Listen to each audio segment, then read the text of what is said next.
Aujourd'hui, sur le stand de la ville, de l'agglo et de l'office de tourisme, en fait, on a rendez-vous avec Fabrice Legros et Jérôme Gorgeau qui vont nous parler d'un lien qui est en train de se mettre en place sur la ville en ce moment entre la bande dessinée et la ville de Châlons. Fabrice, comment ça se concrétise ? Alors ça se concrétise dans la continuité parce que depuis l'année dernière, on a initié une belle parenthèse qui s'est confirmée autour de la BD. Donc nous aurons une très belle exposition à partir du 15 septembre à la bibliothèque Pompidou autour des petites histoires de la Grande Guerre. Ensuite, le réseau prendra le relais avec du manga, des concerts dessinés dans le cadre de One Screen. Nous aurons également des battles, entre guillemets, des batailles entre différents professionnels de la BD, dont le collectif Égoscopique, dont l'atelier 510 de Reims, tout ceci à la bibliothèque Diderot et également à la médiathèque Gulliver. Et puis nous aurons également en toile de fond notre thématique 14-18 qui s'y intercalera harmonieusement. Le 9e art pour nous c'est vraiment du concret et c'est un développement assez naturel et qui rentre dans l'ADN chalonnais. Alors justement, on parle du 9e art, on peut peut-être parler de la bande du 9. Jérôme, cette bande du 9, c'est quoi ? La bande du 9, c'est d'abord une personne, c'est Éric de Flandre. Éric de Flandre a créé une structure qui est assez remarquable pour servir les auteurs bien au-delà de nos frontières. Et on tape la bande du 9 sur Internet, on trouve les actualités, on trouve comment on met en valeur. Il a même créé une plateforme de type crowdfunding maintenant qui permet c'est du financement participatif. Et grâce à ça, et ça c'est chalonnais, c'est quelqu'un qui, Éric est sur tous les salons de BD de France et de Navarre, et il vend nos couleurs, il vend sa structure, et c'est grâce à lui qu'on a pu faire également le salon de la BD en fin novembre 2015 l'année dernière et cette année 2016. Alors, encore un autre lien entre la BD et la ville de Châlons, notamment sur le stand ici au niveau du bar à eau, des vers qui ont été dessinés par des artistes locaux. Oui, on a Lolita, on a Tchèque, on a Oliver Hudson. Ça, c'est 3 dessinateurs très talentueux, des styles complètement différents, et c'est que des Chalonnais tout ça.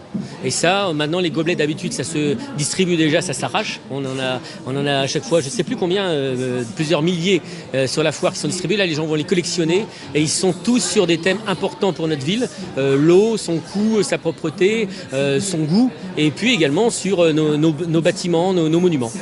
Fabrice, c'est une belle idée ça, le fait de faire le lien entre la ville de Châlons, les dessinateurs et les points locaux importants de la ville.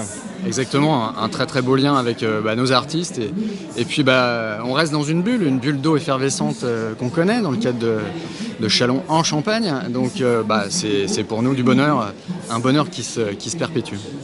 Eh ben, je crois que c'est une belle conclusion. Merci à vous deux. Et puis bien évidemment, retrouvez les auteurs de BD régulièrement tous les jours ici sur le stand avec leurs fameux vers sur le stand bar à eau, ville, CAC, agglo, office de tourisme.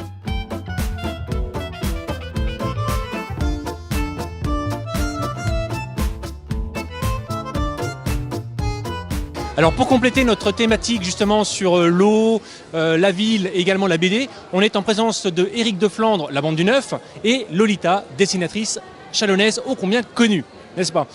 Sur Châlons, et notamment ici sur le stand de la ville, on a des vers qui ont été mis en place par l'agglo et la ville, qui sont des vers qui sont dessinés par des dessinateurs. D'où est venue l'idée ? Comment ça s'est passé, Éric ? Alors la municipalité de Châlons et l'agglo met un fort accent sur la BD en ce moment et c'est eux qui ont eu en fait principalement l'idée d'utiliser les gobelets que l'on retrouve tous les ans sur la foire et de les illustrer cette année en fait par des dessinateurs. Ensuite ils ont fait appel à mes services pour trouver les dessinateurs et on est tout de suite parti sur l'idée d'utiliser les dessinateurs chalonnais. Alors justement Lolita, tu as fait partie de cette aventure, on t'a contacté, comment ça s'est passé, comment tu as accueilli le projet ? J'étais super contente qu'on fasse appel à moi, très fière de dessiner pour la ville et en plus on était 3 donc on se pousse les uns les autres, on s'inspire et c'est chouette quoi. Donc on a de la chance. Toi tu as fait combien de dessins, combien de vers ? J'en ai fait 3, j'ai eu de la chance, ouais.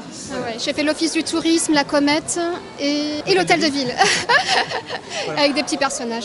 Voilà. On vous retrouve tous avec les différents dessinateurs pour la prochaine réunion à la fin du mois de novembre, je crois. Ça s'appelle le week-end de la BD indépendante, tout à fait. Et il y aura aussi Égoscopique, parce qu'on est plusieurs à organiser ça. Il y a aussi Jérôme Gorgeau qui est la municipalité de Châlons. Et on se retrouvera effectivement fin novembre, le 26 et 27. Lolita, tu seras présente ?